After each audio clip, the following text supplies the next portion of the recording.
বাপির saline চলছে, এই যে সেলাইন দিয়েছে, এটা নিয়ে 3 বোতল চলছে। নমস্কার, আমি সীমার ন্যাচারাল ব্লগের আরও একটি নতুন পর্বে আপনাদের সকলকে স্বাগত জানিয়ে একটা নতুন ভিডিও নিয়ে উপস্থিত হয়েছি।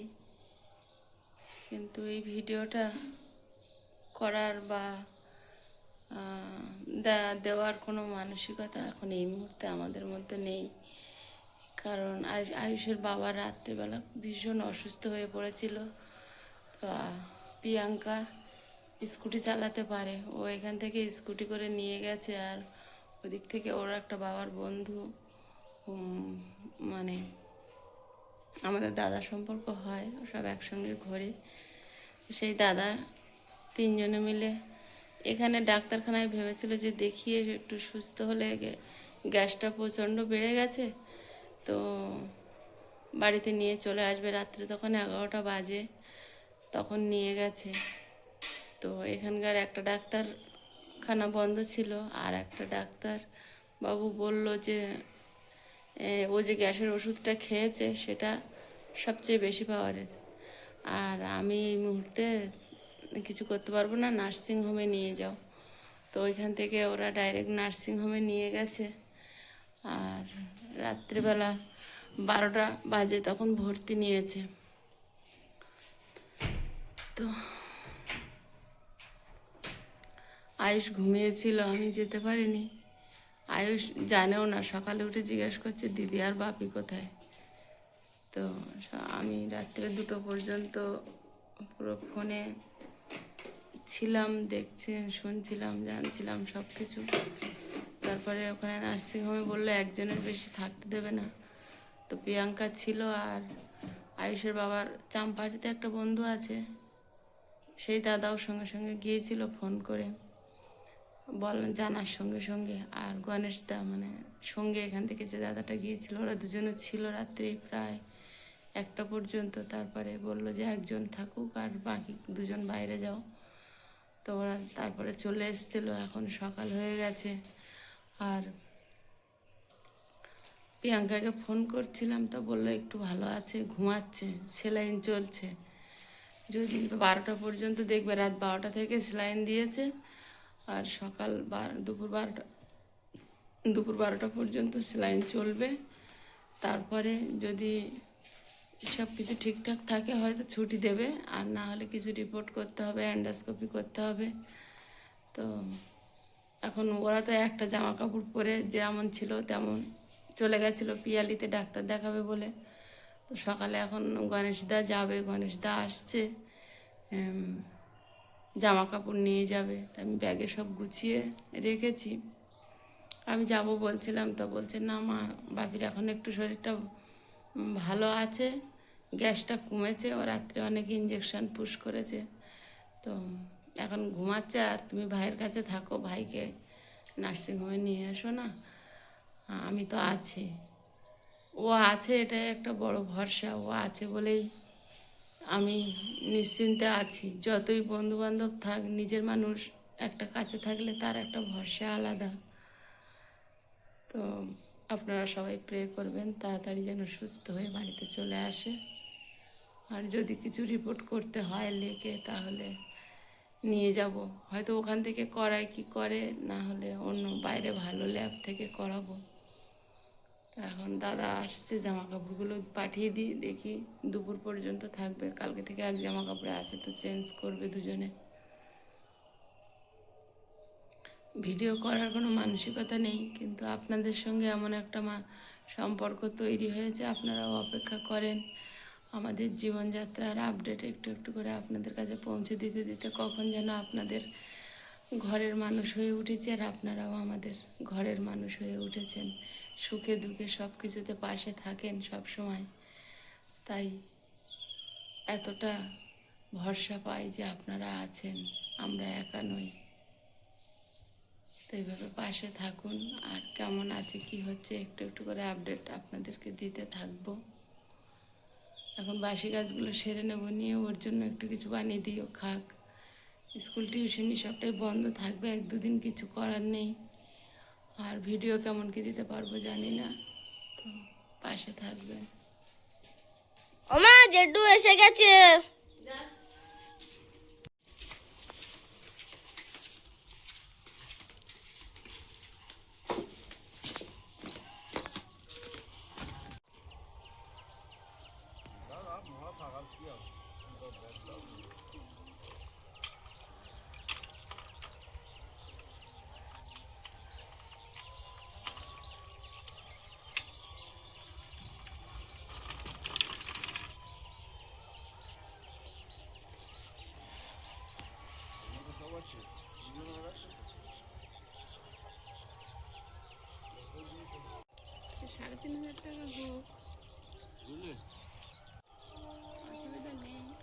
আমি যাবো বলছিলাম তো বললো যেতে হবে না।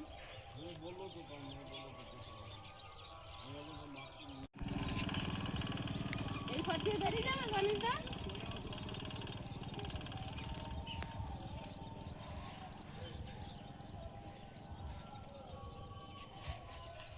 জামা কাপড়গুলো নিতে এসেছিল, নিয়ে দাদা যাচ্ছে এখন আয়ুষের বাবার কাছে। আর আয়ুষ তো রাতে কিছুই জানে না, সকালে উঠে বলছে বাপি আর দিদি কই।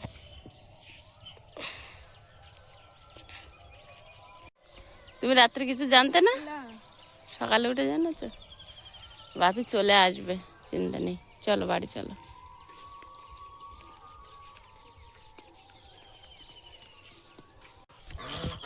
কি চিল্লাচ্ছে? রাত্রে অনেক রাত্রে গাড়ি বের করেছে, তারপরে আমরা আর বাইরে বেরোইনি। আয়ুষ আর আমি ছিলাম, আয়ুষ তো ঘুমাচ্ছিল, আর খোলাই ছিল, আমি আর তালাও মারি। ওরা তাড়াতাড়ি বেরিয়ে গেছে।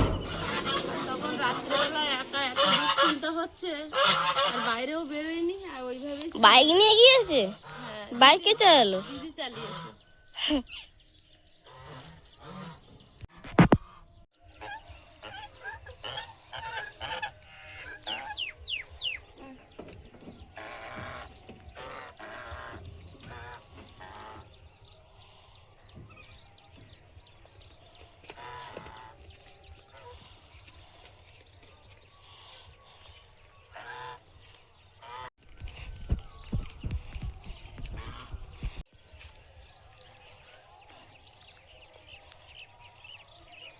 ওমা তোমার সামনে যে ছাগলটা আছে ওইটার পেটে বাচ্চা না?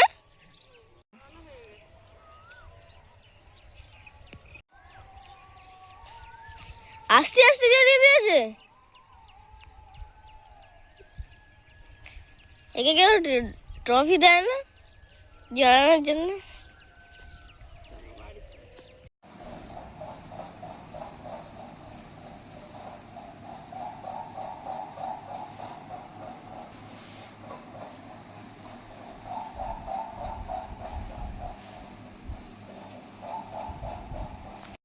ঘড়ির কাঁটা এখন রাত 1:17, ভালোভাবে দেখা যাচ্ছে কিনা বলতে পারবো না, আপনারা দেখুন।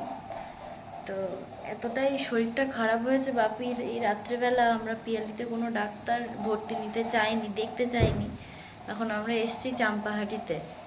গণেশ জেঠু ছিল, আরও একটা বন্ধু ছিল বাপির, চাম্পাহাটিতেই থাকে, ওনারাও এসছিলেন। তো রাত্রেবেলা মা তো ভাইকে ছেড়ে আসতে পারিনি, আজ আমাকেই আসতে হয়েছে। আমি আর বাপি দুজনে এখানে ভর্তি করেছি বাপিকে, আর আমি বসে আছি। তো বাপির শরীরটা এত খারাপ, উনি একদম কথা বলতেও পারছে না। যেহেতু আপনারা আমাদের পরিবারের একটা অংশ, আপনাদের জানানো উচিত অবশ্যই আমার মনে হলো, তাই এই ক্লিপটা নিয়ে রাখলাম।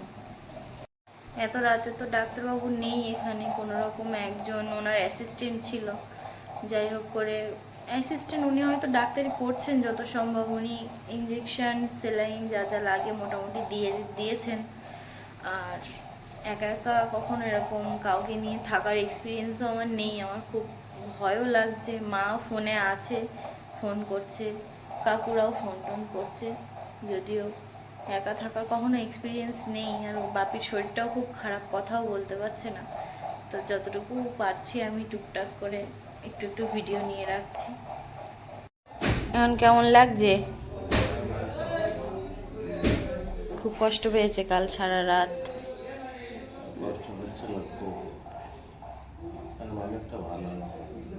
কাল সারা রাত দমের কষ্ট, তার সাথে গ্যাসের সমস্যা, ডাক্তার আসুক, কথা বলি, দেখি। তেমন হলে আরও একদিন যদি থাকতে হয় থাকবো নিয়ে। আমি ঘুমিয়ে পড়েছিলাম, অনেকটা রাত জাগা। সেলাইন এটা নিয়ে 3টে।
কেমন লাগছে এখন? দমের কষ্ট আর হচ্ছে? ডাক্তারবাবু আসুক, দেখি কি বলে। আবার ঢেকুর উঠছে নাকি? একটু আধা একটু আধা করে করে কাল ওই অত বড় হলো। হ্যাঁ, ঠিক আছে। 2টো শেষ হয়ে 3টে চলছে সেলাইন। তা বসে দাঁড়িয়ে বসবে বললো বাপি, শুয়ে শুয়ে আবার কষ্ট হচ্ছিল। আর বসলে তো বেশি কষ্ট হয়, তো ওই জন্য দেখছি বসে হচ্ছে। ঠিক লাগছে? আগের তো অনেকটা ভালো।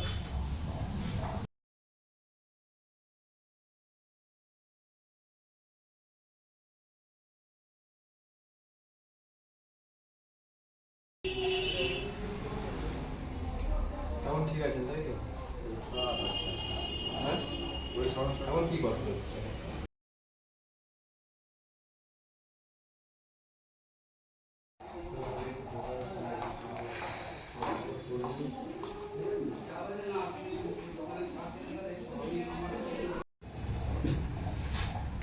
ডক্টর এসেছেন চেক আপের জন্য।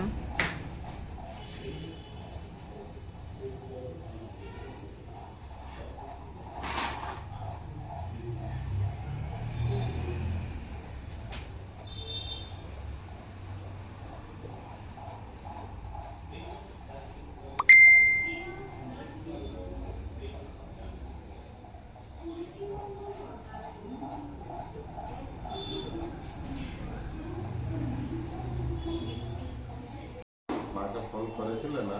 হ্যাঁ, সে তো সারা রাত ঘুমায়নি, কতবার ফোন করেছে আমার কাছে। ফোন করে কান্নাকাটি করছে, আমি বলছি কান্নাকাটি করো না, আমি আছি তো। ভাই ঘুমাচ্ছিল সকালবেলা, একদম অত তাড়াতাড়ি তো ওঠে না। যাই হোক, ঘুমাচ্ছে, ঘুমা। বললাম যে ওটা স্কুলে টুলে দিয়ে আসবে, তো বলছে ফোন করে বলে করে দিচ্ছি। কথা বলবে তুমি? করে দেবো? আচ্ছা, দিচ্ছি। বাপির সেলাইন চলছে, এই যে সেলাইন দিয়েছে।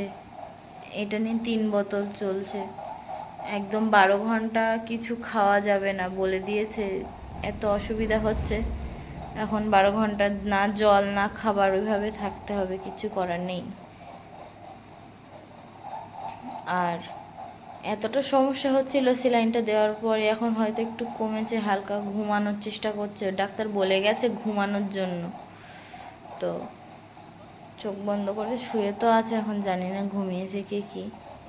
আমরাই দুজন এখানে।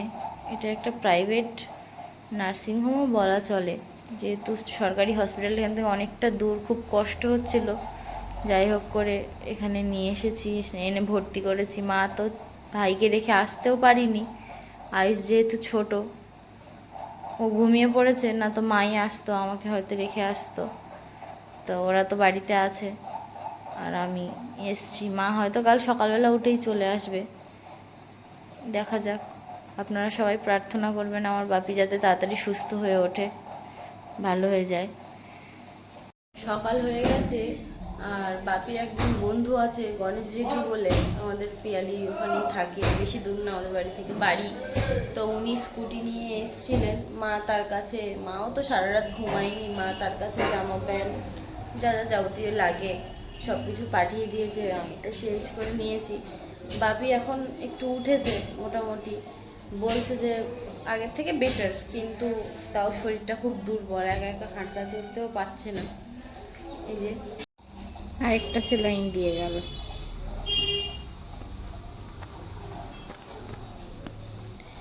ডাক্তার খেতে যেতে বারণ করেছিল 12 ঘন্টা, তারপরে আবার বড় ডাক্তার এসে বলল একটু বিস্কিট আর জল খেতে, তা খাইয়ে শুইয়ে দিয়েছি, একটু রেস্ট নিচ্ছে। বিস্কিট আর জল খেয়ে দেখবে, এবার মুড়িটা দিই, খাও কেন, মুড়ি আর জল, আর কিছু খাওয়া না।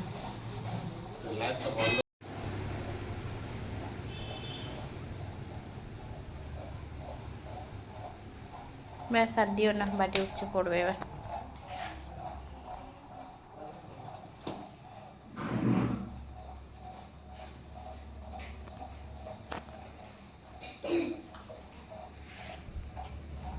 শুধু খই আর জল, চিনিও না।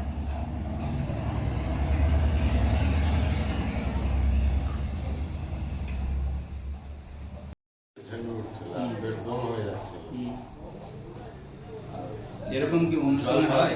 জাল খাচ্ছে উঠে যাচ্ছিল। হ্যাঁ, এটা মাঝে মাঝে হতো। মাঝে সাঝে এরকম হতো। তাহলে আমি তো এটাই বলছি, পেশেন্ট দেখার মানে তাহলে তো এটা পেটের আপার অ্যাবডোমেন আল্ট্রাসাউন্ড কি করে নিল হতো? আপার অ্যাবডোমেন উপরে পেটে আল্ট্রাসাউন্ড কি করে নিল হতো? তারপর লাস্ট রাতের বেলা করে খেলে পেটটা একটু দম মতো হয়ে যায়। শুয়ে পড়ো, আমি দেখে নিয়ে যাবো। আমি তো কমলেশকে বললাম কি পেশেন্ট কি ব্যাপার, আমার তো দেখার এখন সময় হবে না। ওই দিন আগে একবার হয়েছিল, হুম গ্যাস অ্যাসিডিটির একটা ব্যাপার ছিল। যেটা ঠিক দিতে মাথাটা ওই দিয়ে ঘোরাও। তোমরা থাকো কোথায়? পিয়ালিতে। দুপুরে কি খেতে হবে? এই খই কেটে বললো। খই, হ্যাঁ, খই আর মুড়ি, এই আর কি। মুড়ি খেলাম। হ্যাঁ, আর এখন এই দুপুরে খই খেতে বলে যে খইটা খেলে কেমন থাকে দেখা যায়। এখনো সেলাইন চলছে। এখন সন্ধ্যা পর্যন্ত চলে যাবে, হুম, খুব আস্তে আস্তে যাচ্ছে। হোক।